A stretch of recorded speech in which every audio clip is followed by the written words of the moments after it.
एक बेटी ने माँ से पूछा, कैसी हो माँ? हेलो माँ, कैसी हो? अरे कुछ ना पूछो बेटी, 4 दिनों से रमाबाई नहीं आ रही है। काम कर कर के कमर टेढ़ी हो गई है, घुटनों का दर्द भी उभर आया है। जितना ज़रूरी है उतना ही किया करो माँ। माँ उतना ही करती हूँ बेटी। खैर छोड़, तू ठीक है?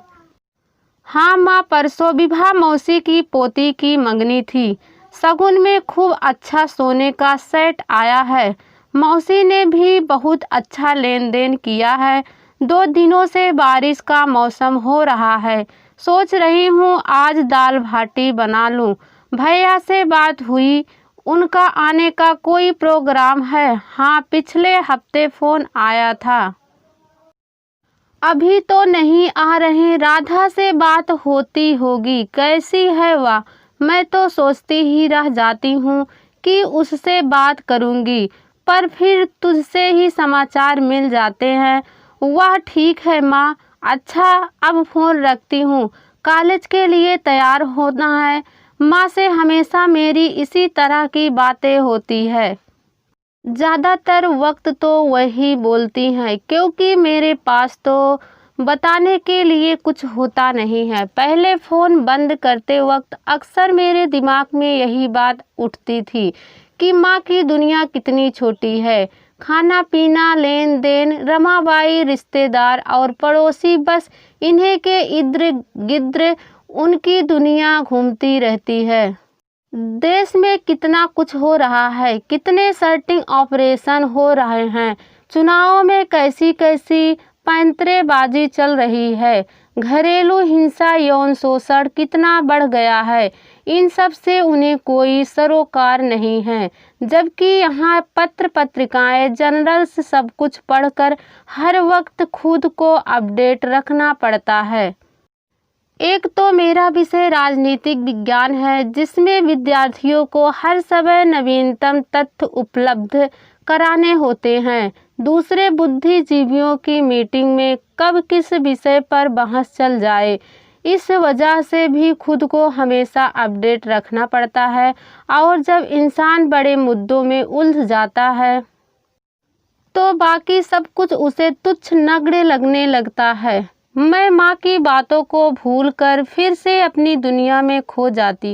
राधा से बात किए वाकिए काफ़ी वक्त बीत गया है। वह भी तो अपने काम में बहुत व्यस्त रहती है।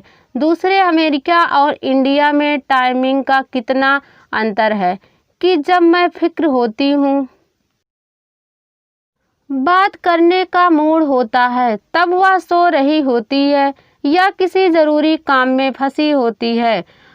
पर आज रात मैं उससे ज़रूर बात करूंगी। उसकी छुट्टी भी है, यही सोचकर मैंने उस दिन उसे रात में फ़ोन पर कॉल किया था। काफ़ी दिनों बाद बेटी की सूरत देखते ही मैं गर्वित हो उठी थी। कितना दुबली हो गई है, चेहरा भी कैसे पीला पीला नज़र आ रहा है। तबीयत तो ठीक है तेरी? हाँ मॉम, मैं बिल्कुल ठीक हूँ। एक प्रोजेक्ट में बिजी हूँ। रही दुबला होने की बात, तो हर इंडिया माँ को अपनी संतान हमेशा कमज़ोर ही नज़र आती है। नानी भी तो जब भी आपसे मिलती है, बिट्टू तू कितनी कमज़ोर हो गई है, कहकर लिपटा लेती है। आपको फिर नसीहतें आरंभ, दूध पिया कर, बादाम खाया कर। अच्छा छोड़ वह सब। यह वैक्यूम क्लीनर की आवाज़ आ रही है। मेड काम कर रही है। मेरी नज़रें अब राधा से हटकर उसके इर्द गिर्द दौड़ने लगी है। यहाँ कहाँ मेड मॉम, सब कुछ खुद ही करना पड़ता है। रोजर मेरा रूममेट सफाई कर रहा है। क्या तू एक लड़के के साथ रह रही है? कब से? मेरी चीख निकल गई थी। कम ऑन मॉम, आप इतना ओवर रिएक्ट क्यों कर रही हैं? यहाँ यह सब आम है। यही कोई 6 से 7 महीनों से हम साथ हैं। साथ मतलब क्या राधा? हमारे लिए यह सब आम नहीं है। हमारी सांस्कृतिक, हमारे संस्कार इन सब की अनुमति नहीं देते। तुम्हारे नाना नानी और दादा दादी को ये सब पता चला तो तूफान उठ खड़ा होगा। फिलहाल तो आप बिना बात तूफान खड़ा कर रही हैं मॉम। यह तो शुक्र है वैक्यूम क्लीनर की आवाज़ में रोजर कुछ सुन नहीं पा रहा है, वरना उसे कितना बुरा लगता। तुम्हें रोजर को बुरा लगने की फिक्र है और मुझ पर जो बीत रही है उसका जरा भी परवाह नहीं। मॉम प्लीज़, आप बिना वजह बात का बतंगड़ बना रही है। मैंने आपको बताया ना, यहाँ सब आम बात है। दरअसल आपकी दुनिया बहुत छोटी है। इंसान चांद पर घर बसाने की सोच रहा है और आपकी सोच अभी तक हमारा परिवार, हमारे संस्कार इन्हीं पर टिकी हुई है। एक बार अपनी दुनिया से बाहर निकलकर जरा बाहर की दुनिया देखिए, खुद ब खुद समझ जाएगी। रोजर इधर ही आ रहा है।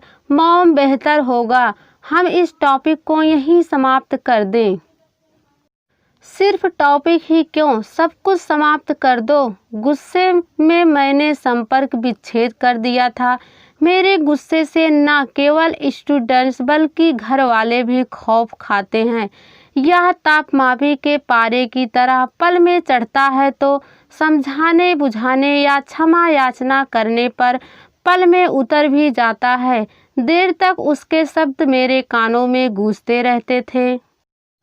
मैंने सिर झटक दिया था, मानो ऐसा करके मैं सब कुछ एक झटके में दिमाग से बाहर फेंक दूंगी, और सोने का प्रयास करने लगी थी। बहुत दिनों तक मेरा न राधा से बात करने का मन हुआ था न माँ से। यह सोचकर दुख भी होता कि मैं राधा का गुस्सा माँ पर क्यों निकाल रही हूँ। फिर मैंने माँ से बात की थी।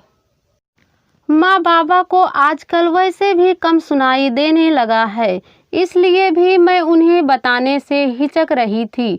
पता नहीं आधी अधूरी बात सुनकर वे जाने क्या मतलब निकाल ले, जबकि मामला इतना गंभीर हो ही न। सास ससुर देशटन पर गए हुए थे। चलो एक तरह से अच्छा ही है, वह लौटेंगे तब तक तो शायद बेड़ू भी लौट आए, फिर वह अपने आप संभाल लेंगे। बेड़ू की कमी मुझे इस वक्त बेहतर खटक रही थी। काश वह इस वक्त मुझे संभालते समझाते मेरे पास होते। बेड़ू और मेरी लव मैरिज थी। साथ साथ पढ़ते प्रेम के अंकुर फूटे और जल्द ही प्यार का पौधा पल्लवित हो उठा था। दक्षिण भारतीय बेड़ू आगे जाकर आर्मी में चले गए और मैं एक कॉलेज में शिक्षिका हो गई। हम दोनों जानते थे कि हमारे कट्टरपंथी परिवार इस बेमेल विवाह के लिए कभी राजी नहीं होंगे, इसलिए हमने कोर्ट मैरिज कर ली थी। जब वह बेड़ू मुझे दुल्हन के जोड़े में अपने घर ले गए तो थोड़ी नाराजगी दिखने के बाद वह लोग जल्दी ही मान गए थे और फिर दक्षिण भारतीय तरीके से हमारा विवाह संपन्न हुआ था। पर मेरे माँ बाबा को यह बात बेहद नागवार गुजरी थी।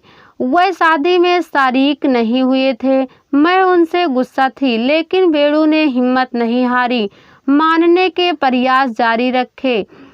आखिर राधा के जन्म के बाद माँ बाबा पिघले और उन्होंने हमें दिल से अपना लिया।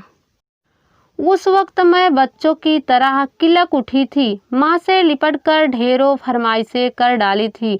तब से बेड़ू और राधा उनके लिए मुझसे भी बढ़कर हो गए थे।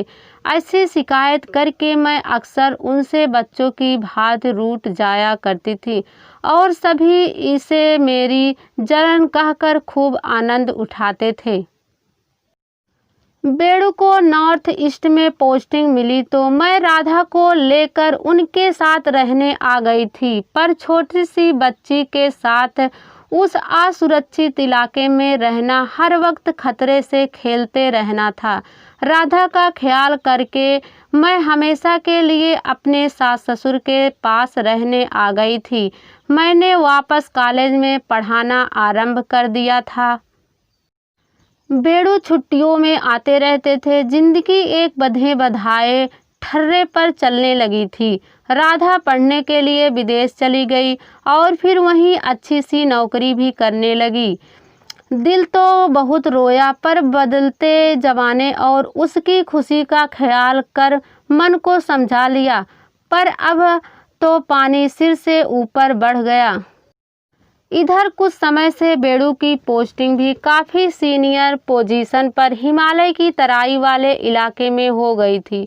वहाँ पड़ोसी देश से छिटपुट लड़ाई चल रही थी और आए दिन छोटी बड़ी मुठभेड़ की खबरें आती रहती थी।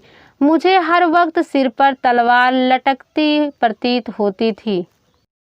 जाने कब कैसा अप्रिय समाचार आ जाए। बेड़ू की बहुत दिनों से कोई खबर ना थी, पर यह अच्छी बात थी, क्योंकि सेना में ऐसा माना जाता है कि जब तक किसी के बारे में कोई खबर ना मिले समझ लेना चाहिए सब सकुशल है। मैं भी यही सोचकर बेड़ू के सकुशल लौट आने का इंतजार कर रही थी।